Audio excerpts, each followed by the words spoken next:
వికారాబాద్ జిల్లా పరిగిలో జరిగిన మీడియా సమావేశంలో బీసీ జేఏసీ నాయకులు బీసీ జనాభా లెక్కింపుపై ఆందోళన వ్యక్తం చేశారు. రాబోయే జనగణనలో తప్పనిసరిగా బీసీల కుల ఆధారిత లెక్కింపు చేపట్టాలని ప్రభుత్వాన్ని డిమాండ్ చేశారు. బీసీల సామాజిక, ఆర్థిక, విద్యా పరిస్థితులను అంచనా వేయాలి అంటే సరైన గణాంకాలు అవసరమని పేర్కొన్నారు. అలాగే స్థానిక సంస్థల ఎన్నికల్లో బీసీలకు 42% రిజర్వేషన్లు అమలు చేయాలని కోరారు. కేంద్ర, రాష్ట్ర ప్రభుత్వాలు ఈ అంశాన్ని ప్రాధాన్యతగా తీసుకోవాలని విజ్ఞప్తి చేశారు.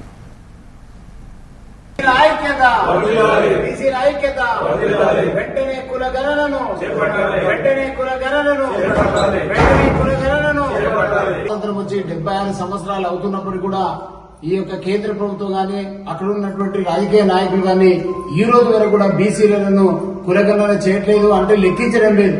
బీసీ కులాలను మరి ఆ రాజకీయంగా తొక్కే ప్రయత్నం చేస్తా ఉన్నారు. అందువల్ల తప్పకుండా ఈ యొక్క బీసీ కులాలలో బీసీలు ఎంతమంది ఉన్నారు అనేటిది వెంటనే కులగణన చేయాల్సిన అవసరం ఉంది. మరి అదేవిధంగా రకరకాల గణన చేస్తా ఉన్నారు, కానీ బీసీలను కావాలని మరి అలగదొక్కే ప్రయత్నంలో ఈ రోజు ఈ యొక్క కేంద్ర ప్రభుత్వము ఈ విధంగా చేస్తా ఉన్నది. ఏదైతే మరి ప్రతిపక్షాలు కూడా ఈ యొక్క కులగణను బీసీల యొక్క కులగణను వెంటనే చేపట్టి తగిన విధంగా రాజ్యాంగంలో మరి మాకు బీసీలు ఎంతమంది ఉంటే అంత రిజర్వేషన్ కల్పించాల్సిన అవసరం ఉంది. రాజకీయంగా, ఆర్థికంగా